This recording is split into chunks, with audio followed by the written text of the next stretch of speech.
What's going on? What's going on? What's going on? This is your boy, the historian. We got a little something going on for you tonight, trying to get this little pop up going for you guys. But sit back, relax, and I got a special guest coming in here and possibly some members of the Birdcage. Nothing too crazy, but let's talk about it.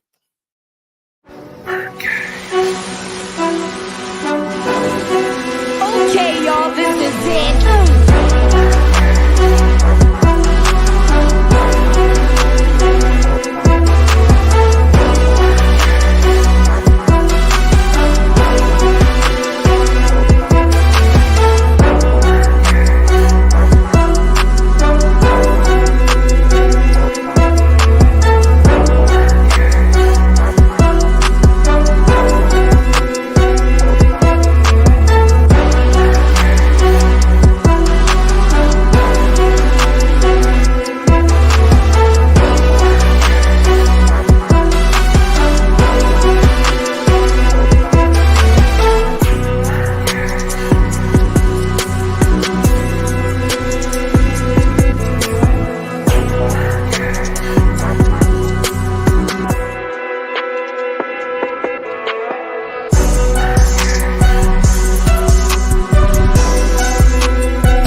What's going on? This is your boy, the historian. You either get right or you get left. Welcome to the Birdcage.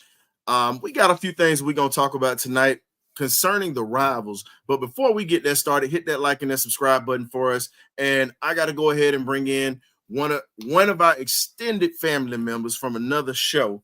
I'm going to let him tell you a little bit about who he is and where he comes from. So welcome, Mr. Smitty, Antoine Smitty Smith, into the cage. What's going on, Smith? Hey, what's good, man? It's always good, man, to visit family, man, because I like to talk football, man, but y'all know what time it is, man. Time for the sports machine to kick off, man. If y'all watching from my page, man, please go to the Birdcage, hit that subscribe button, man. Help my boy Ryan out, man, because like he said, it's extended family, man. We love talking football. Man, we always do this, man. See, you was talking about pork chops earlier today in the darn chat. Hey, So I had to go ahead and break out the wings for you today. So you already know how we get down, family. hey, man, I got to have my hot sauce, man. Shit, that's a given. Man, speaking of that hot sauce or whatever, man, let's talk about it. Um, let's talk about it. Today, the Bucs and the Aints win their ball games today. You know, 2-0. let's be real. The Aints go ahead and jump on Dallas 44. William, I'm gonna cuss you out because you ain't even give me no likes today, dog. You know what? That's cold. Yeah, William know what's happening. Him and Wallace, dog. They gonna get the shoulder treatment next time they come through, man. But it's all good though. They extended fairly too. But let's talk about it. 44 points hung on the Cowboys. 44 points hung on the Cowboys. That right there is just nuts. You know what I mean? And we understand what their defense was like last year. They had a top defense in the league last year with Dan Quinn. So when you look at it, how surprising was it that they weren't able to get any pressure or get anything going offensively, really, against that New Orleans Saints defense earlier today? It's a surprise to me, man, because you had a highest paid quarterback and one of the highest paid wide receivers, and they got to go out and do their job, man. If they're gonna carry your team, they have to get things together right now. But I'm gonna pass a lot of the blame to Mike McCarthy. But he's the head coach and he's calling the plays as well. So you got to give him the credit. But again, the way the Saints the way they moving the football, man, it's kind of scary. The type of offense they run is similar to what we do, but they have everything execution wise. They executing. Um, Timing and rhythm is on. So when you put up what they had 34 last week, 44 this week, yeah, they're gonna be scary going forward, man. So you got the game plan, and I hate to say it for Derek Carr, which I never thought I'd say. You got the game plan for Derek Carr. You got the game plan for Olave, Shaheed, Kamara, who had 4 touchdowns and 180 yards today. So yeah, that Saints offense clicking, man. I can't even hate on that. Even though I don't like the team, I can't hate on what they're doing right now. But Dallas got to get it together, man. They got to get it together.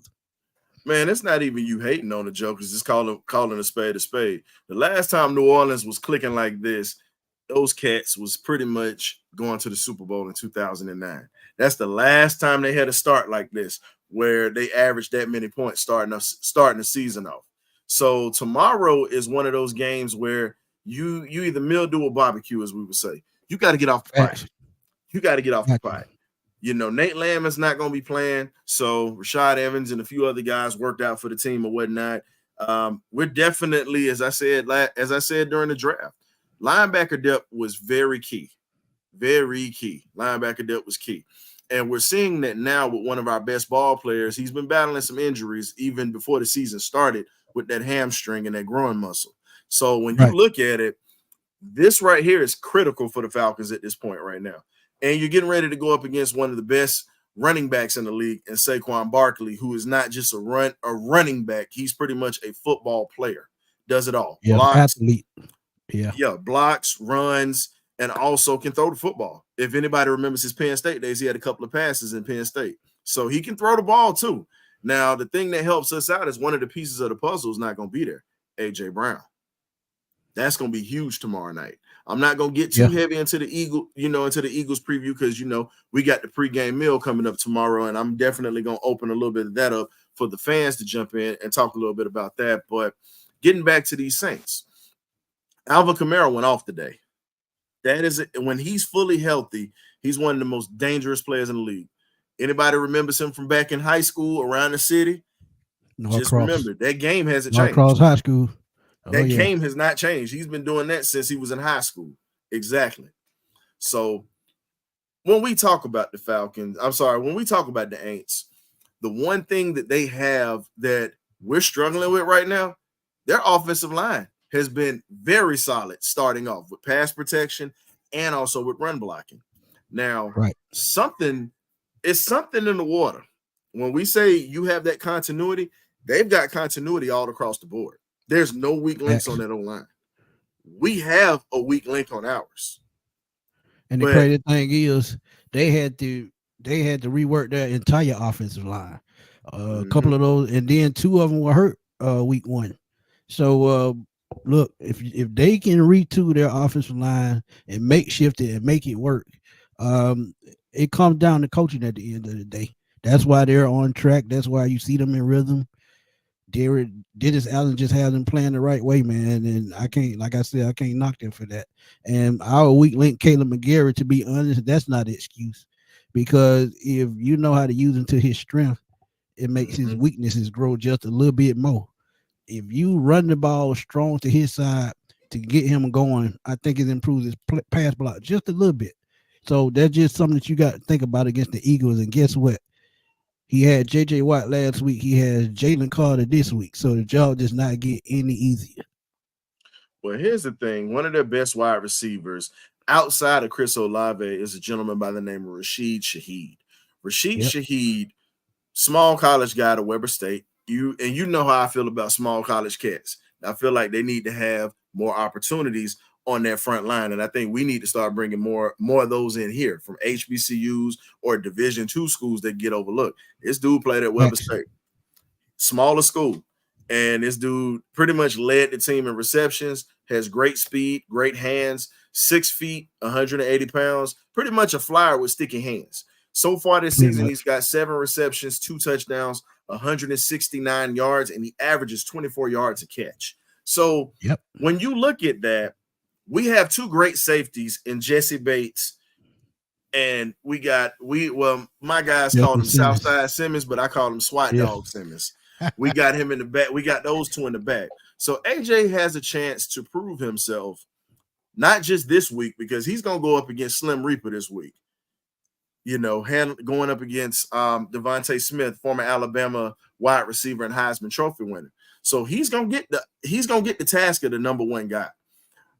Who do you think is going to be the number two this week? And how is Mike Hughes or Clark Phillips III going to be able to step up against the up and coming gauntlet of a schedule that we have for the next couple of games? The number two will likely be Johan Dotson, who they got from the Commanders. But one thing to look out for this week is tight end Dallas Goedert. And the reason why I say that, if they end up getting the ball to the red zone, Saquon won't be the one you have to worry about. It'll be Goddard, because they will probably use that play action to their advantage. And if Trent Anderson is lined up against Saquon Barkley, I feel like it's a mismatch.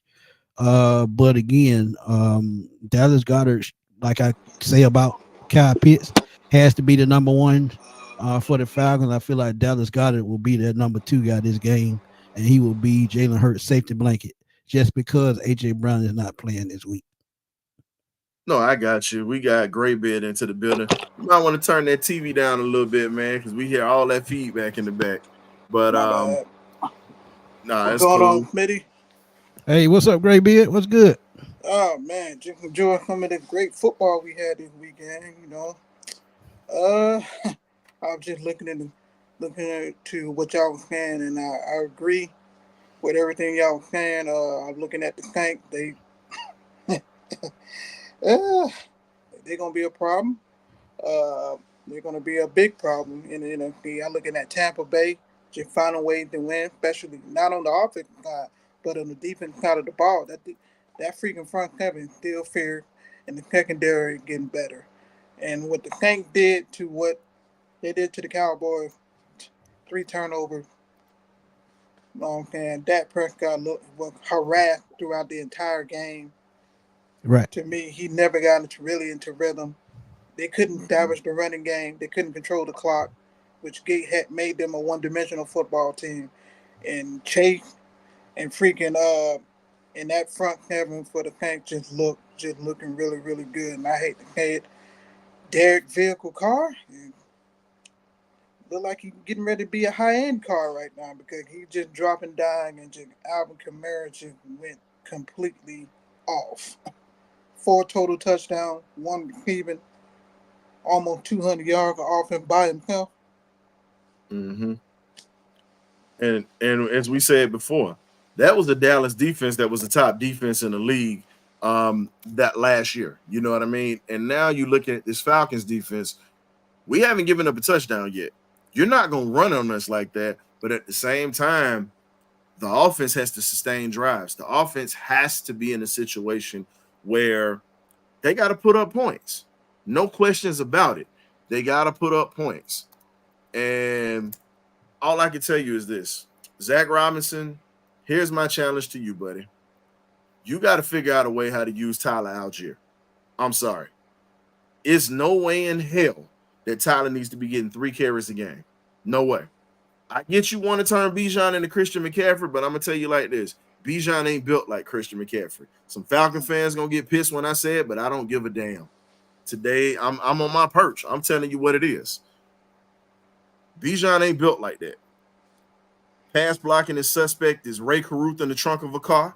I still stand by that to this day. Y'all can roll your eyes or whatever, but Ray Caruth was guilty, and so is Tyler Algier of missing blocks coming in. I'm sorry, not Algier. Excuse me, Bijan Robinson. Excuse me. Why we got to bring up Ray Caruth? Is any way that we control the Panthers fans and Saints fans at any They're getting time, trolled. I'm willing to do it. They're getting trolled on the scoreboard. But it makes it even. But it makes me feel better to get the troll. They're wearing bags on at least the bottom feeder right now. Yeah, they wearing bags on their head right now, and in week 2, bruh. But here's the crazy part about the whole thing. We still got to play both of those teams. Yeah, Baker Mayfield. I'll say this: they went in and beat Detroit today. Baker Mayfield feels comfortable. Yeah. Comfortable in Tampa. That is a problem. $100 million well spent. That is a problem. I mean, Oh, my bad. Oh no, go ahead. My apologies. No, it's all good, fam. But no, I was saying it's a problem.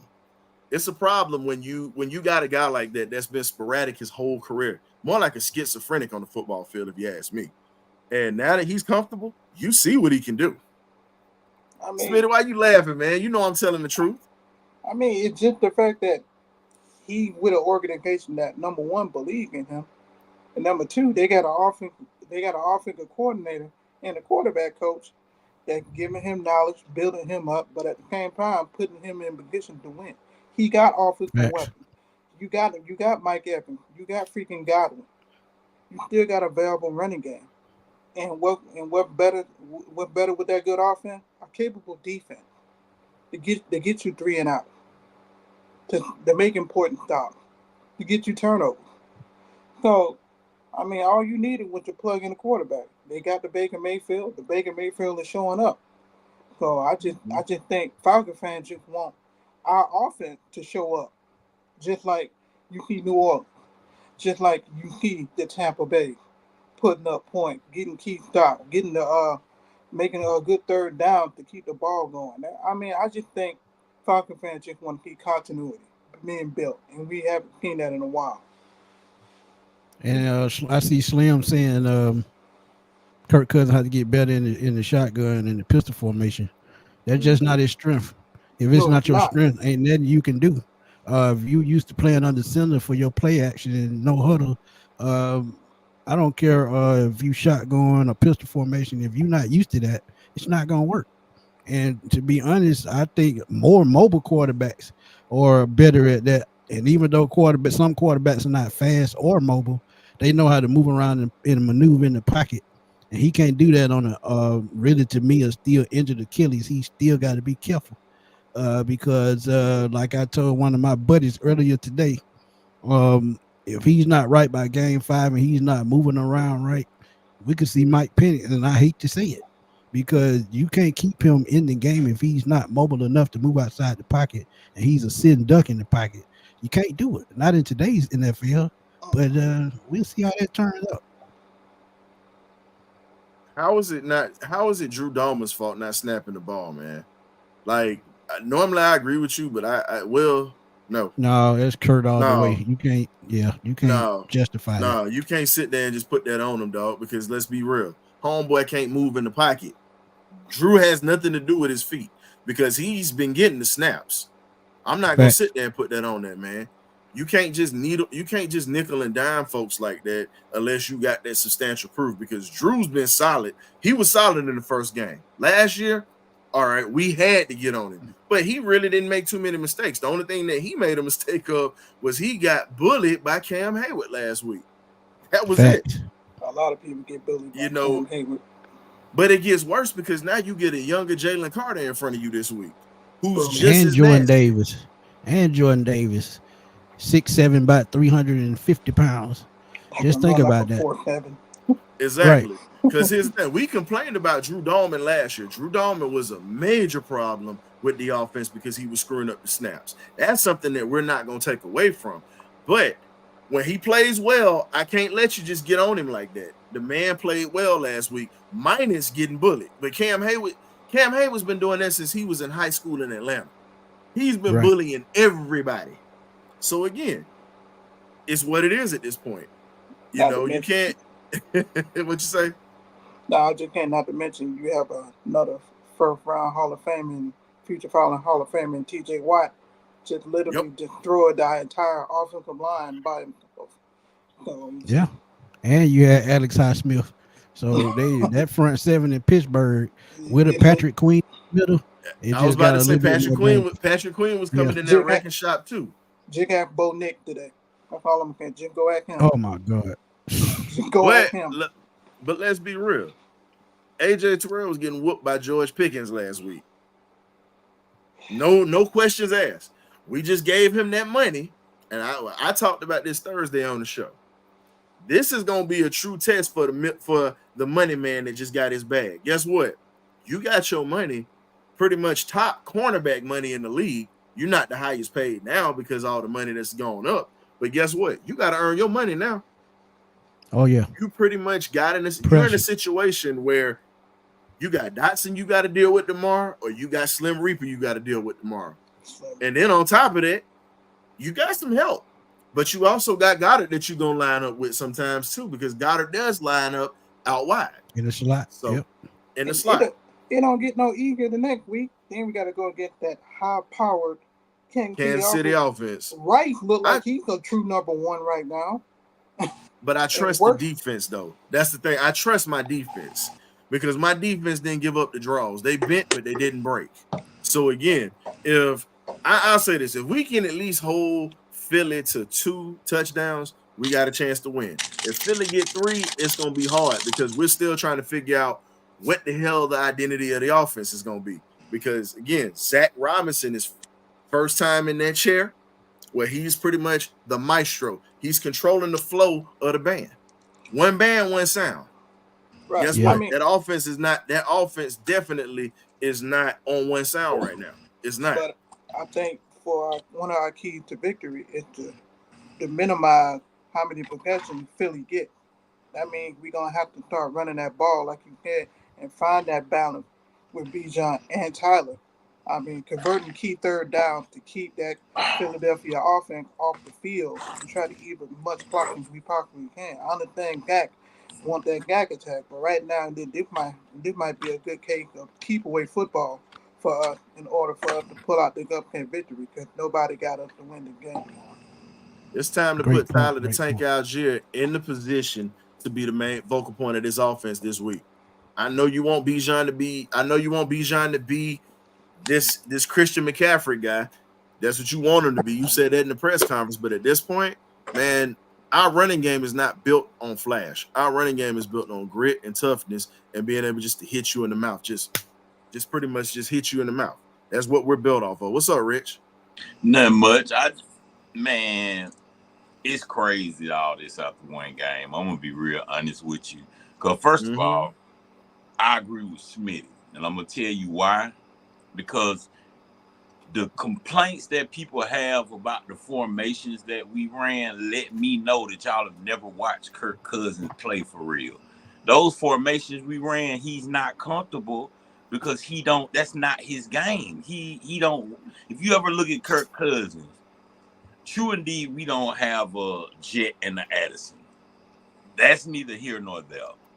But we got a Kirk, we got a Drake and a Mooney, and we Mm-hmm. got a Ray Ray. If you would have played him under center that first game, that's the only thing that did make me think he was hurt.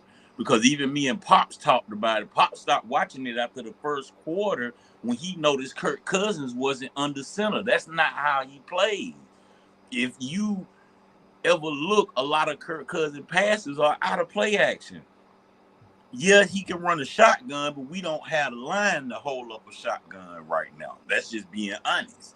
We can't play vertical just yet because, and everybody keeps screaming, "Oh, we'll put Michael Penix in." Let me tell you something. I do not want McGarry guarding that man blind side. I don't And care how that Thank would you. be We've been Penny's everybody. saying blind this, dog. side. And that Oh, would be speak. Penny's blind side, and that would be bad. That's Very gonna Wait, bad. be real bad. wait So, a minute, with, Rich. We got a super chat. Smitty, oh, this go one. ahead, This go is on ahead. your page. Go ahead, bro. Richie Rich, I agree, man. But Mr. International said, "Do I believe if Tyler had the same carries as Bijan last week, would we have won?"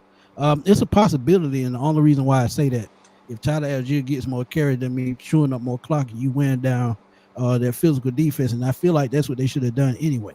Like you said, Bijan, he's probably not built like that, but if you have Tyler in key spots running the football, that loosens things up for Bijan and makes him a little bit more effective.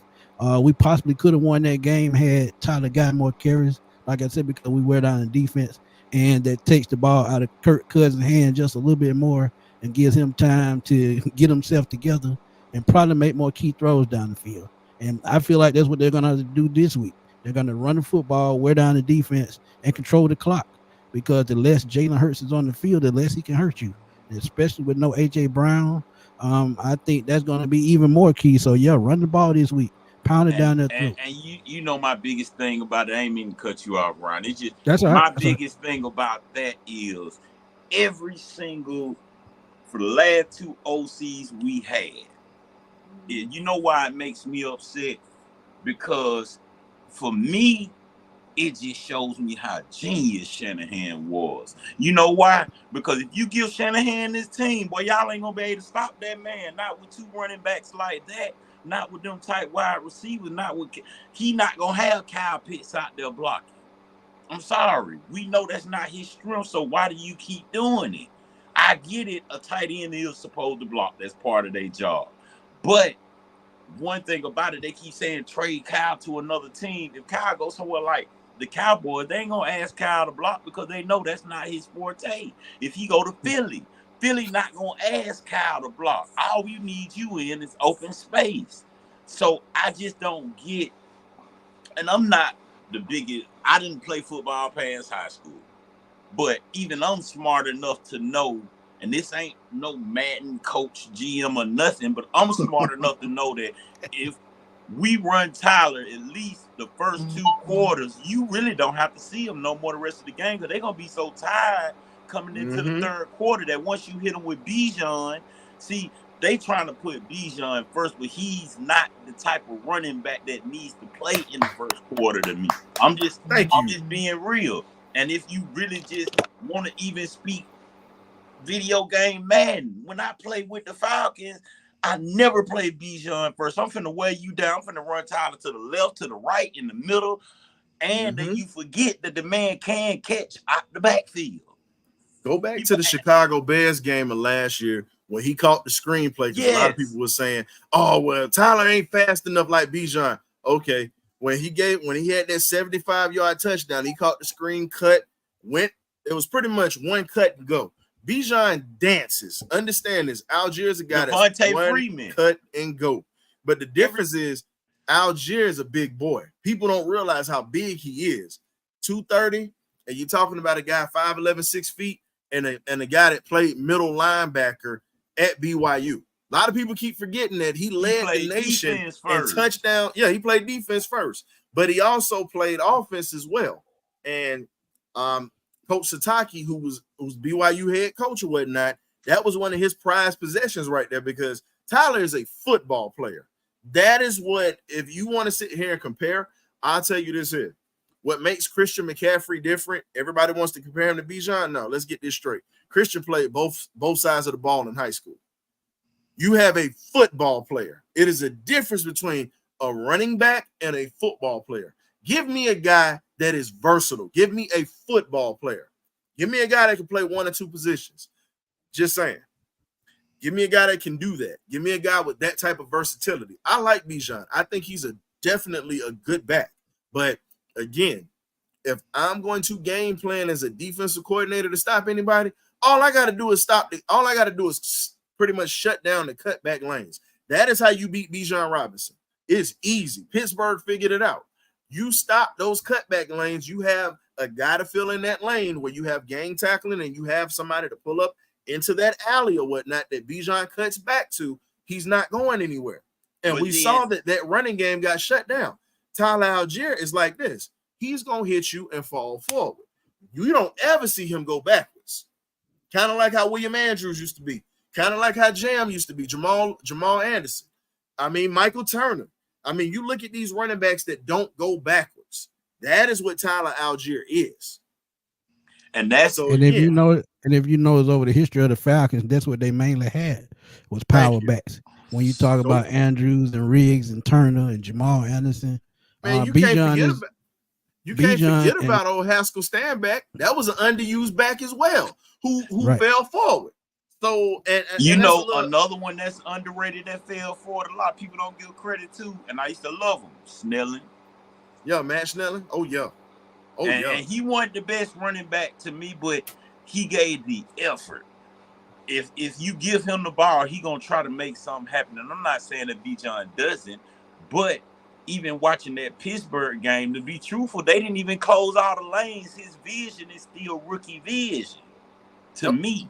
Because it was still some lanes open that if you'd gave Algier them lanes, one thing about Algier, you know why he could make that 75-yard touchdown run? Because who wants to tackle that big dude coming down full? Who gonna stop him full speed? If you ain't Yeah, caught him by the second tier at the linebacker spot, you might as well let him go, because ain't no cornerback gonna be able to really bring him down. Not for real. Don't no cornerback even want to hit a guy that big going that fast. They'll act like, oh, I just messed up on the play. You know how some of them players do? They'll act like they just didn't read it right, because that's just like with TJ Watt. You left Caleb out there by himself. Sometimes I watch Caleb 3 times stand to the side, because he know good and well it's just nothing I can do with someone that big coming that fast at me. So but I wonder what Zach Robinson was looking at when he saw Tyler Algier average 7 yards on 3 carries. What was he looking at? If you the see him out there flash. moving the I think football, he only wanted to give him those you carries, Smitty, just so he could at least keep him at peace. Because if you saw the look on Algier's face on the Oh, he sideline unhappy. when they put it on there, he was standing there and he just shook his head. He shook his head because he knew.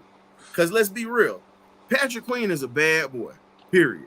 But if you saw, and I'm gonna tell you this here, anybody that ever played defense, I'm a former safety and corner, played Me semi-pro, too. played, you're supposed D to go to school, tackle, got hurt. D And I'm gonna end. tell you just like this here.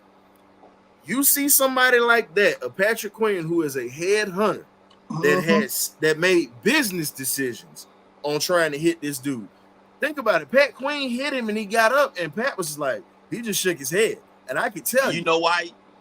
I can tell you, he went back to the huddle and said, hey, man, we either gang tackling him, or guess what? Or he going to be on his way. And I guarantee you that was said in that huddle. And you seen what Algier did when he got up after he hit him? He did just like this to let you know that, yeah, I ain't Bijan. You ain't finna just be running me over. Somebody that played linebacker, they gonna welcome punishment. And that's what people got to realize. I disagree with you on those screen passes, because guess what? When we was nickel and diming those screen passes, they figured it out and they were shutting it down. What we need to do, but the thing with screen passes, you got to push the defensive line off the line of scrimmage before you do that. They can't be playing 7 and 8 in the box. They weren't and you try to throw a screen, right? And you throw a screen. So once you get that pass game going, then you blend in screen passes. But if that passing game is not going over 30 yards down the field, it ain't gonna work. Did you see how quick TJ Watt came from the other side of the field on that one screen pass? And man, he all the way on the right side of the field. They throw the ball on the left side of the field. He done jerk all the way back around. I got one more cat for you. I mean, Pittsburgh was just pinning their ears back like Smitty McCann. They playing 7 and 8 in the box. And then on top of that, they already know the weak kind of our line. All they're doing being TJ abusing. And that's exactly what he did. He just kept abusing. But then they got Arthur Smith too, so Arthur Smith know the line he built. But here's the other how thing. You want to say it. He know who he put on that line. But here's the other thing. You also have to look at the fact that Minka Fitzpatrick was making a lot of plays. A lot of plays. And when you talk about it, how he was able to hit the alleys. And when we say hit the alleys, that's pretty much the space where that defensive back or safety or whatnot is a free guy. Same with some of the linebackers or whatnot, depending on how that front reacts. He had more shots on Bijan Robinson than anything when we kept running those screens or we were running those stretch plays. If you look at it, when we were eating in the running game, it was when we were running dives, traps, and counters. Those stretch plays, you got to remember, Pittsburgh can run from sideline to sideline. Now you're getting ready to go up against a Philadelphia defense. And I'm not even going to speak on just Philly. I'm going to talk about the division rivals, as we originally said this show was going to be titled. I want you to look at New Orleans defense. New Orleans defense runs from sideline to sideline. Lattimore was not even playing today. Think about that. Lattimore didn't even play today. Then you look at the Tampa defense. Still got Vita Vea in the middle. You still got Antoine Winfield Jr. in the back. And you talk about guys going from sideline to sideline. That is something that Atlanta has to understand. When they crowd the box against you, you got to hit them over the top. You got to have Drake running slants. You have to have Ray McLeod running bench routes or running post routes. And then here's the other guy that you don't see too much of, Darnell Mooney. You need to get him involved. You're talking about 4.3 speed with solid hands. He showed he could catch. Might have had one drop in the game that was crucial. But at the same time, you got to get these guys going in this passing game. Drake London is a guy. But then the silly thing is, I've been begging for split backs with Bijan and Algier for the last 3 to 5 years. You know, however long since they've been drafted, you started doing that in the Pittsburgh game. You seen, even though we passed it off to Bijan, but you seen how they was confused when both of them back there, and you just stopped doing it. And I can't wrap my head around it. Like, why won't you stick with split backs? Because that throws a whole defense off. It's almost like having Jesse Bates and Justin Simmons. You don't know who free safety is. That's why they didn't put free safety on the 53-man roster. They just put safety because we don't want you to know who the free safety is. It's the same way with putting Tyler and Bijan on the field at the same. You seen how they even tricked them on one play when Bijan spread out wide in the slot. So you were doing stuff to throw them off, but it seems like you just stopped. And I just don't understand why Arthur Smith had the same problem. You find something that works. And one thing that I love about a lot of coaches is when they find that one thing that works, we finna run this different directions until you stop it. That's one thing that I loved about Mike Smith. What's going on? What's going on, Facts? Now, if you just tuning in or whatnot, we're not crying about anything. We're saying what needs to be done. There's a difference between stating facts and actually being in your feelings. We're not in our feelings on this one, bro. I don't normally address stuff like that, but nah, this is us talking about what we can do to get better. Crying and complaining is, oh, they suck, they this, they that. Now, here's the thing: if you're gonna sit there and make that comment, hear everything that we're saying. Don't just hear bits and pieces, because what we're saying is this: we have a ton of talent on this team that doesn't need to get wasted. That's all we're saying. We have a lot of opportunity to be a better team. Period.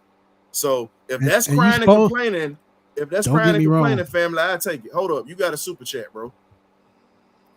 You had somebody, Mr. International. Oh yeah, he asked me about did we get out coach? Yeah. You got to understand, money man. on you today, dog. What's up with this? This man that spent about $80 on you today. Hey, bro, look, I'm telling you, we got out coached point blank. Period. And the crazy thing about it, Arthur Smith didn't do nothing special. He did exactly. He did exactly what he always do: run the football, run the play action, and use his quarterback. Because if y'all notice, Justin Fields took over the second half where he's running the business because we shut them down. But in key situations, when he had the outside and he had that zone to run, he took off. So that was the difference in the game. But then so we got out coached, and people forget that Terrell Austin is a good defensive mind. He had them boys ready for whatever Atlanta was going to do. They shut down the middle of the field, and like you said with Patrick Queen, they shut down the middle of the field. What's his name? Joey Porter Jr. went out the game with an injury. And we still had a chance to attack him, and we did. And we didn't. So they didn't do that special. They just took what was given to them. Atlanta could not move the ball, so what do? They used that zone blitz to their advantage. TJ Watt coming off the outside, Alex Highsmith on the other side, Cam Hayward got shooting gaps.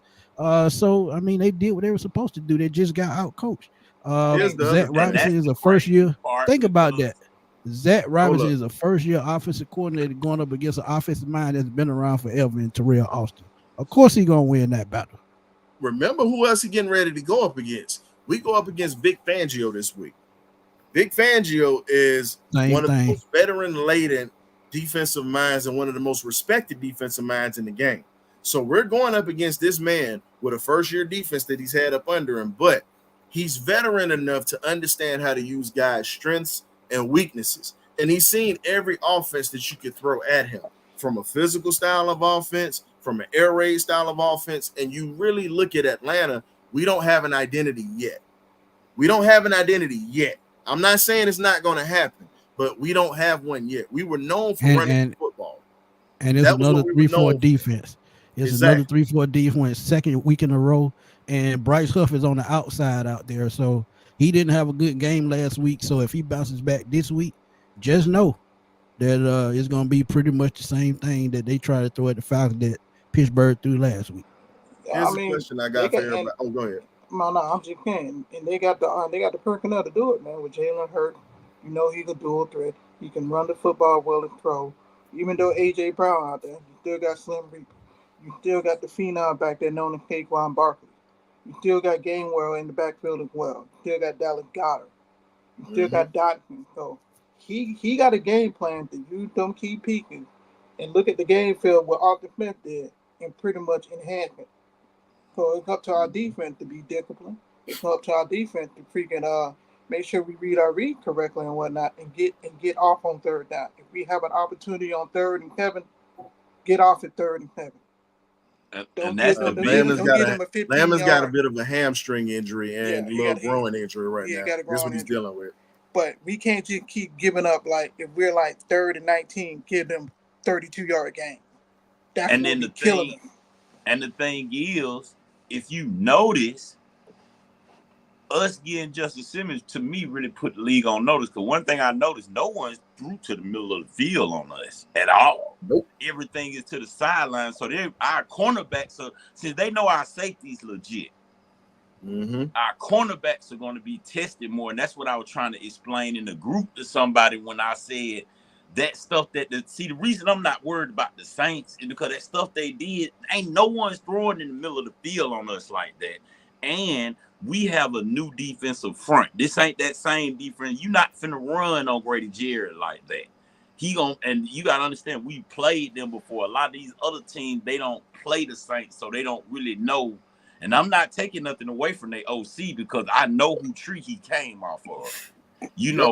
But it's like, I don't fear that 90-some points. I get it. But the plays that I watched them make, a lot of them plays, the way our defense is playing, especially once they not even jailed for real. Once our defense get jailed for real, a lot of that's going to be shut down.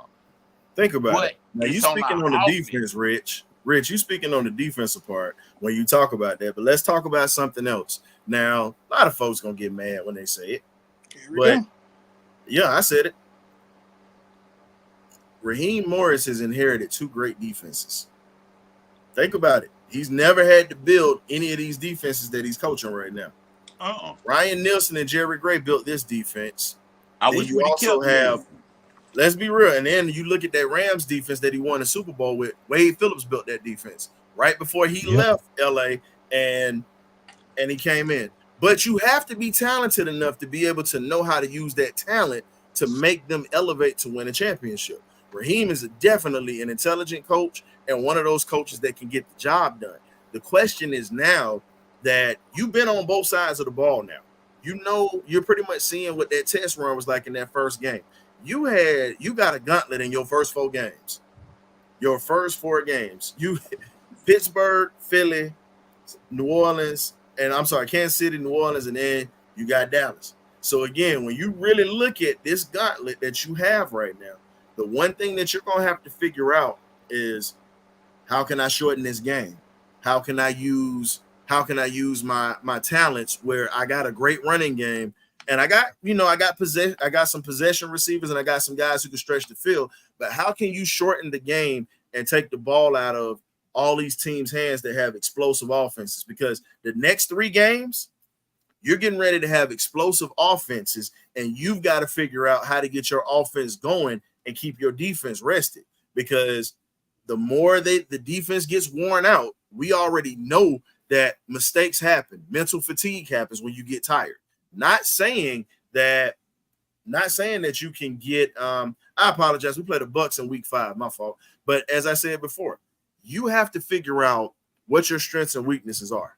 And you're not going to figure that out in one game. I get it. But within these first few games, you'll figure this out real quick, because the last thing you want to do is start off 0-5. Because you're going to be in a hole. Going back to the question Mr. International had about what happens if we start off at 0-4, it's going to be a tough climb. Even though we have a week back end of schedule, when you start out 0-4, that does something to the team mentally. And you don't want that type of mentality on your team that we might not be able to get up. But at the same time, like you said, you got to be able to run the football. You got to be able to control the clock, especially if Kirk Cousins is not 100%. And you got to be able to run the ball to set up the play action for him to get going, to do what he does best.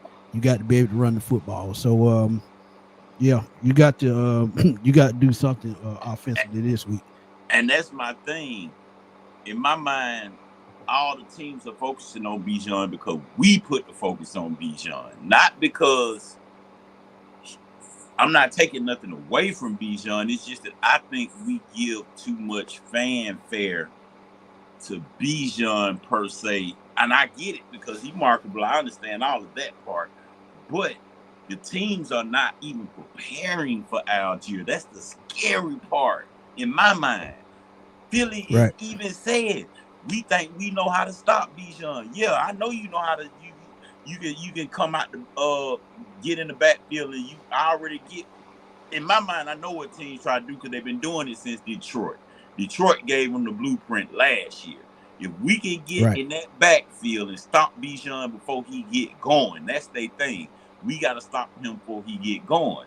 You can't do that with Tyler. You're gonna have to hit Tyler straight up because Algier want the punishment. He want the pain. He ain't trying to dance around. He gonna run right through you. So in my mind, that means we need to shore up our whole game. I feel like we should scratch almost every play we used in that first game. I'm just being real. That's just me I wouldn't personally. say that. I wouldn't No, say that's that. And not. the I It's don't reason some, say it's why, some that. I plays just in that think first game that we can use. I think that would help us out. But my thing is, what I would do, I would line up Bijan in the slot, let him go against a linebacker, let him go against a strong safety or whatnot, because the one thing that he brings to the table, he's a very good route runner for a running back, period. great. Very yeah, good route runner. And for Yeah. a guy to be able to run routes coming out of being a running back out of the backfield, you can do a lot with that. You have mismatches on the linebackers. Now, the one thing I would love to see more of, we also got to use Drake London, Kyle Pitts, anybody that's over 6'1", 6'2", you got to use them in the red zone. When we get in the red zone, you got to start running routes with these guys in the red zone and putting them in positions to score points, period. There's no questions about it. You have these guys with all this height. They can jump. Guess what? Put the ball in the area where they can only get it. Because if you look at it, you got your 6-foot corners in the league, but you have more short corners than anything because they can run. So that is a mismatch. You line up Pitts and Drake on a corner. That's how Kyle That should be taking Shanahan. candy from a baby. That's how and Kyle to do that, Shanahan was killing them with Julio because he know most of them corners short. So all we got to do is put Julio in space somewhere. Do we? And not only do we put him in space and he gonna catch it, Julio gonna get you yak yards after. So that's why a lot of people.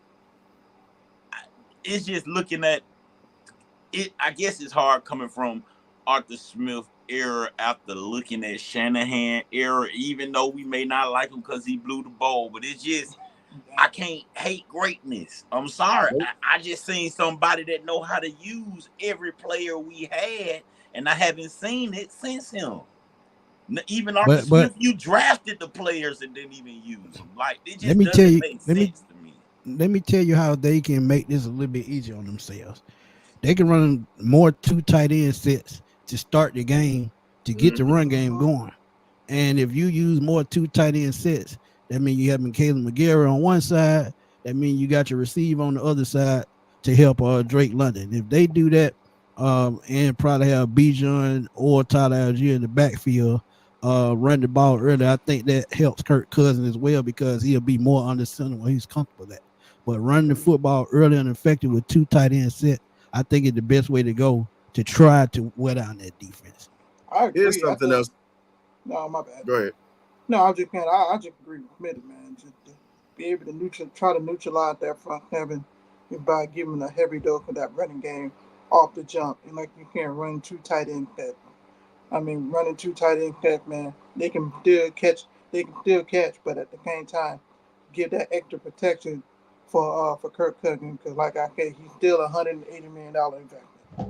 You don't want Yeah. to hurt that investment, and I damn sure don't want to keep Pennant on the center with McGarry still on his blind side. I'm sorry, not Hey happening man, for we me. might have to swallow. I'm as much as I don't want to say it, but if he's not healthy, we might have to swallow that 100 million that we just pretty Oh much no threw. no no no no no no no. We No, no no, no you no get no you no no you no you no know no. where I'm going with that. Yeah, no Because no no here's the no no thing: no. if he We can't don't move, have Walmart money.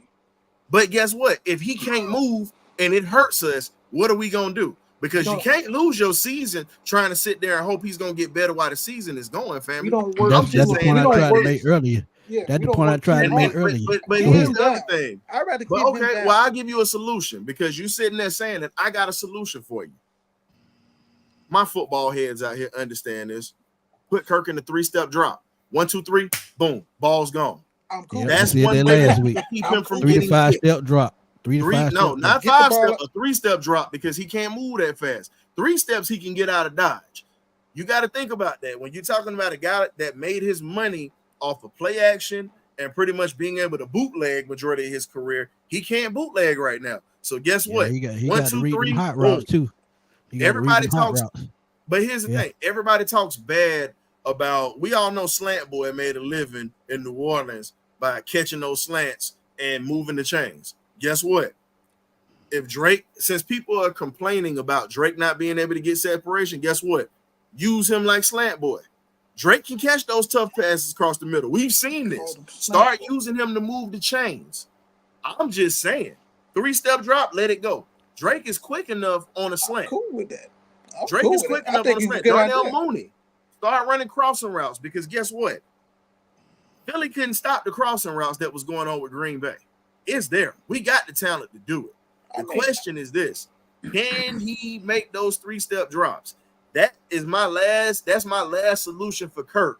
For right now, if he can't get a 3-step drop and get rid of it quick enough, then you got to start looking at the rook. If he cannot get that done, you got to start looking at the rook, fam. No, I agree with that. I'm just surprised that we didn't make that type of adjustment in the second half because he was still trying to run. Look who you got. Look who you got as an OC. You got a young virgin OC, and you got a head coach that's saying, "All right, I'm gonna trust what you're doing." But here's the thing: as being the leader of this team, you got to know when to say, "Look, man, this is how we're gonna have to do this. I'm gonna let you call these plays, but guess what? You've got to put Kirk in a situation to where he can get rid of the ball a little bit quicker because he's getting touched a little too much. You got to figure this out." And I think that the only reason people say Drake can't get separation in my mind is because it's just like with Arthur Smith. A lot of these plays are long and drawn out. So by the time the play's supposed to develop, it's not that Drake can't get separation. It's that the play takes too long to develop. So by the time he's trying to break out and catch separation, the quarterback already sacked because, as we know, we got a turnstile over there. So you got to do something. One thing that I'll give Arthur Smith credit of, when Caleb McGarry was getting turnstile in them games, what he did, he put Big Pruitt out there. He put Jonnu Smith out there. You had big tight ends for blocking for a reason. It's just that I hate that they always keep trying to make Kyle Pitts a blocker when you just let him do what he was. He's pure athletic. So he's 6'6", I get it. But these guys on defense are animals. You see what I'm saying? And most of them are heavy-bodied because they play defense. Kyle don't have a heavy frame, so to me, I wouldn't have him blocking too much of anybody. I need you to get past them. I got Warren over here blocking for me. All I need you to do is at least get in the middle of the field so we can at least get an easy first down at best. But that's true to what you're saying, but you got to think they got 2 rookie defensive backs. The Falcons got to take advantage of that. That means you're going to have to throw the ball downfield. Quinion Mitchell had a great game they're not starting both of the rookies. They only starting one of the rookies. The other rookie that they have, he's going to get some burn, but he ain't starting. They got a vet that's going to be starting. Okay, so but still, you got to take advantage of Quinion Mitchell being a rookie. I'm sorry, you got to. Yeah, but here's the thing: I got to give a young fella this. The young fella held his own. I got to give it to him. For a young cat that came in as a true rookie, no NFL experience, first game, and they were in Brazil, he held his own against a solid offense, against a receiver core that's quietly a good one. A lot of people don't give him credit because you got a lot of guys on that offense that they don't talk much about. They mainly talk about Jordan Love, but let's be real. Jordan Love has a lot of good receivers on that offense, period. And Jaden Reed he's a sleeper. He's a monster, man. People don't give him Exactly. his credit, but Jaden Reed, he can put up some numbers quick. And that's a guy that you don't want to ever let get loose. And Quinion mentioned, as a rookie, he gave up a couple to the guy, but at the same time, he held his own against one of the game's up and coming stars when you look at that position. But we're not gonna get too heavy into it because we got the pregame meal coming up tomorrow. Any final thoughts for tonight's pop-up show concerning the Falcons and their next couple of games that we've talked about? I'm gonna let you guys wrap this thing up, and then I'm gonna put the final bow on this, and then we're gonna call it a night, fellas. I think for me, for the Falcon gig, hey, last week was last week. We need to focus on this week. We need to focus on moving forward. And I think Dak Robinson, I think we're going to get it together. I think the defense just need to build on what they did last week, man. I think we did call it. We kept them off. There was no touchdown given. Everything was pretty much long field goals. So I just think moving forward when we get to Philly, control the clock. Control the clock. Make third down. Get off on third down. Special team. It's gonna be key, in my opinion, in tomorrow's game. Avery Williams can on board. Can they flip the field position when we have to punt the football? And can Koo get right? All that. If we do all that, we should come out with a dub and get ready for a heavyweight bout with King City. Okay, my final thoughts here. First of all, you need to play that Michael Lombardi video before every game. Because I watched Smitty's show and I seen it and I was mad myself. So you need to play that before every game, because one thing I am sort of tired of is everybody thinking that teams don't even play us serious. They play us lackadaisy.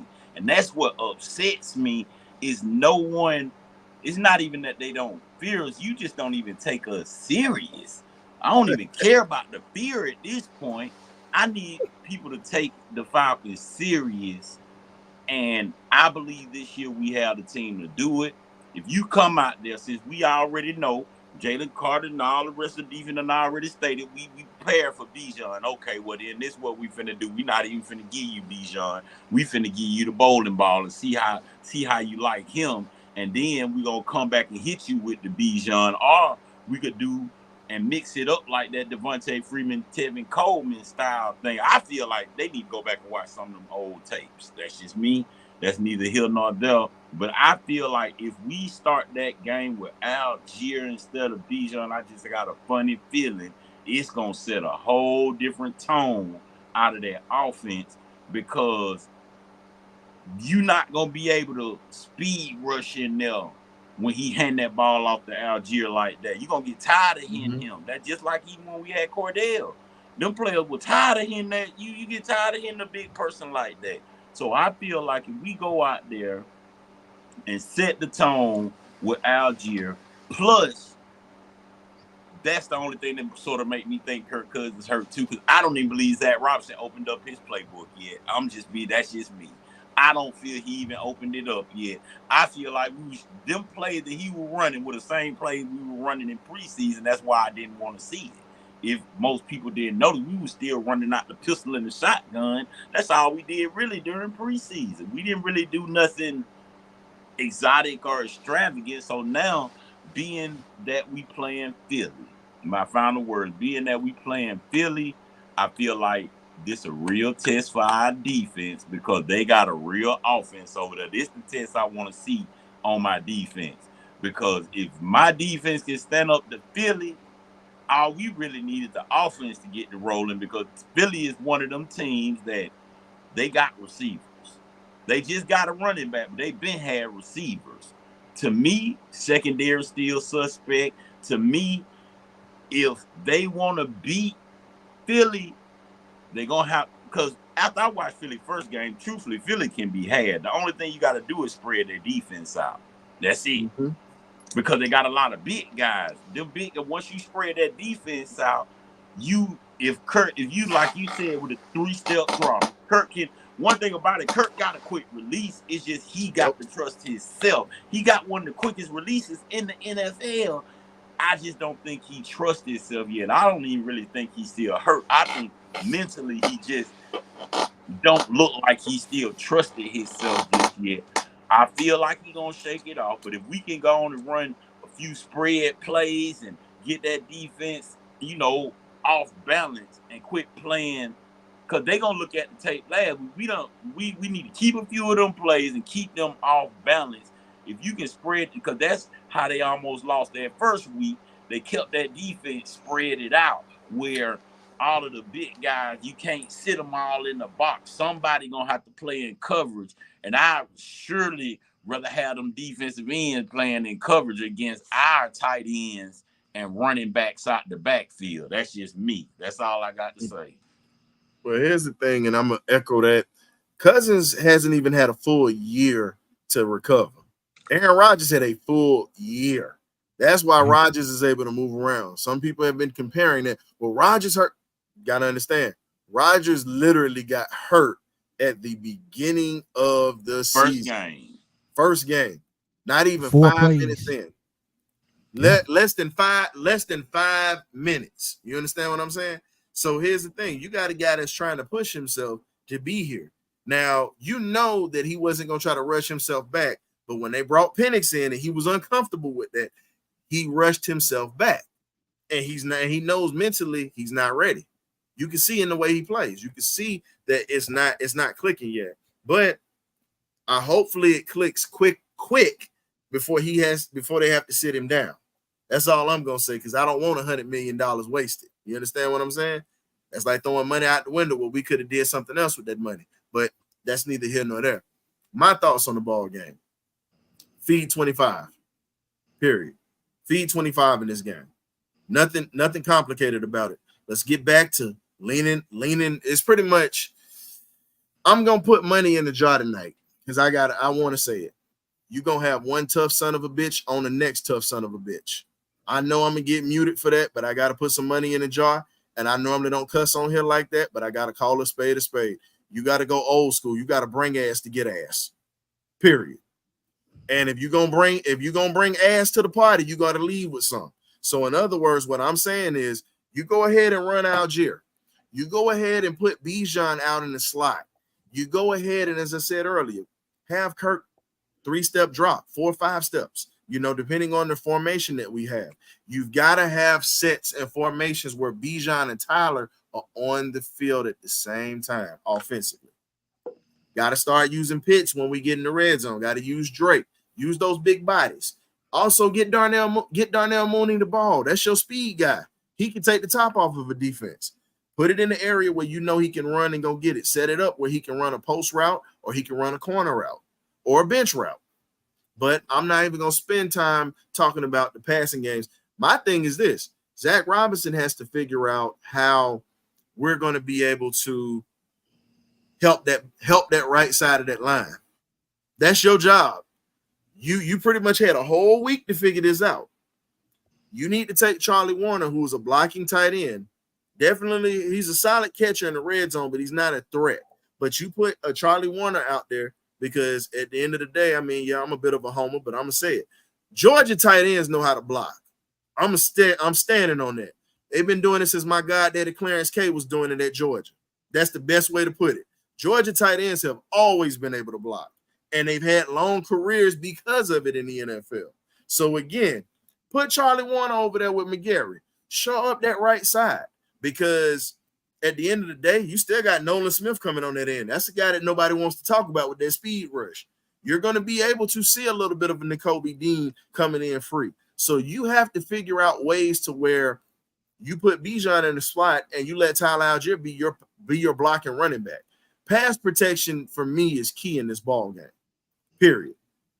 Pass protection is key in this ball game. Now, defensively, you're going to have to put pressure on the quarterback this game. You're going to have to put pressure on Jalen Hurts. You're going to have to take away the perimeters where he likes to run. You're going to have a spy on that defense to spy him.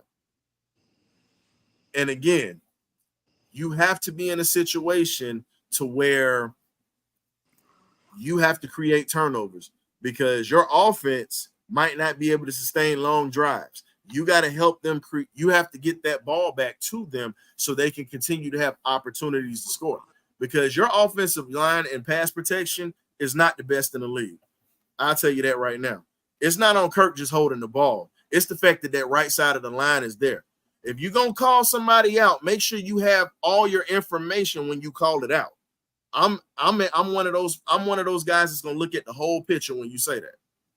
Because guess what? Yeah, Kirk held the ball too long, but here's the thing.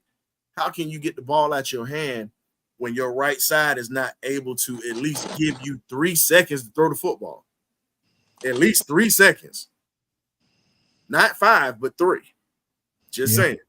Now, this week, defensively in the secondary, AJ, we challenging you, bro.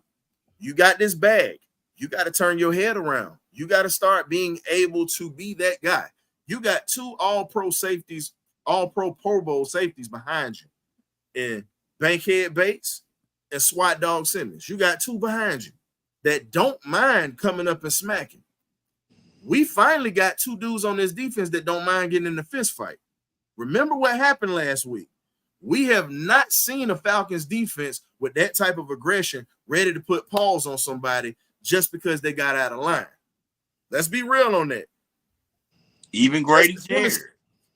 Even Grady Jarrett, one of the quietest dudes on this team that don't get in no kind of altercations. Guess what? Grady was ready to fight. You don't see that in the Falcons defense. You haven't seen that since the Grits Blitz defense of 1977 for all my old heads out there.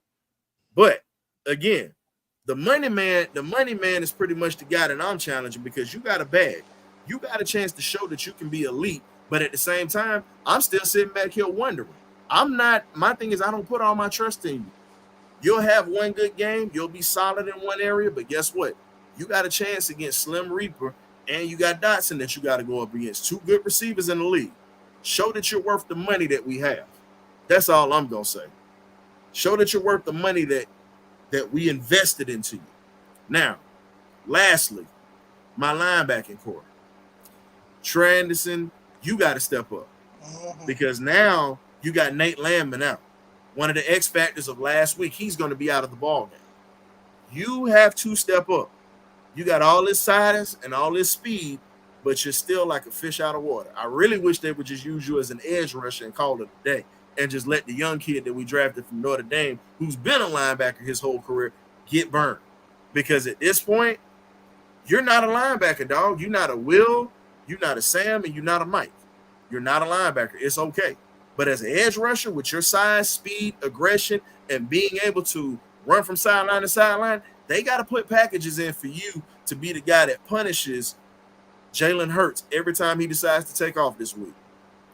Caden Ellis, you still got to hold down the middle. One of your guys are down right now. You got to hold it down now. I like to see a little bit more of Kevin King this week and D. Alford as well. We got to get that rotation in there because, again, got to have somebody that's going to be able to cover Goddard on that defense because Goddard is an X factor for those guys. A lot of people forget about the tight end. So that's pretty much all that I have for you guys with that. I think that if we execute a game plan to where the defense is aggressive and plays smart with aggression in a hostile environment like Philly, we got a chance to win this ball game, but we have to execute offensively and defensively and also on special teams. Got to continue to keep having explosive plays. Avery, welcome back, Avery Williams. That kick return that you had last week, definitely need more of those this week to help this offense out this week. So outside of this, we appreciate you for stepping through. This is the Birdcage. We invited our country cousin Smitty into the building. Smitty, tell the folks where you can find him, bro. Hey, y'all can find me on Smitty Sports Machine on YouTube. Also find me at FatBoySlim_21 on Twitter and Antoine Smitty Smith on Facebook. I'm posting everywhere, man, and y'all know I keep it real. I try to set the internet on fire because that's what I do.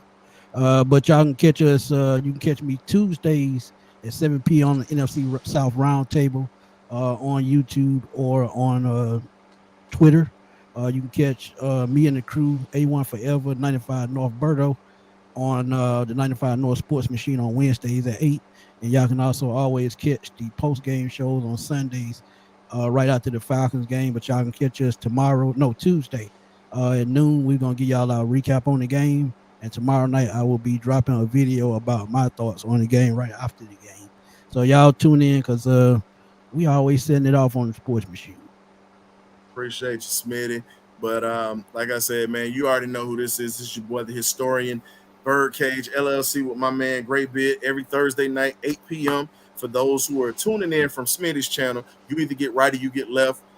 We have interviews with former athletes of different sports, not just football, many other sports and whatnot. Also, we do what we call the pregame. We call it a pregame meal before each game that we have, and that's for the fans. I'll get on here, host, and I let the fans come in, talk about what they like, dislike. My man Rich is definitely starting to become a regular on the pregame meal as well. And we try to do a little something for you guys. And then we also have what we call the party line or the benediction after the ball game. Pretty much, Falcons win. It's the party line. This is the party line lounge that we're in right now. Sharing lemon pepper wings, shrimp, drinks. You know how we get down. And then, hey man, what a hot sauce. hot sauce right down on the left table, man. Come on, man. You already know that. Right next to the red Kool-Aid. Hey, and you got a Kool-Aid cooler in the back, bro. Red Kool-Aid on top of that. But that red. But outside of the red Kool-Aid and the hot sauce, also outside of the party line, if we lose a ball game, which we don't want too many of those, we have what we call the benediction. That is pretty much where we go into the holy sanctuary of Falcon grieving. So again, y'all check us out. It don't matter. Every game we're here. Thursdays we're here. And also, like I said, check out the channel, man. We got a lot of great stuff. Just like Smitty told you, you either get right or you get left. We appreciate you guys for checking out the pop-up show tonight. We look for a better showing tomorrow night with these Falcons, because at the end of the day, we all pulling for the same squad, and we definitely want these boys to get this thing right and bring respectability back to Atlanta. So get the dub, fella. Let's get the dub. So with that being said, want to tell y'all good night. Y'all be safe this week. Hey, and rise up, man. We'll see y'all tomorrow at the pregame meal. If you tune in, hit that like and subscribe button on the way out. Peace.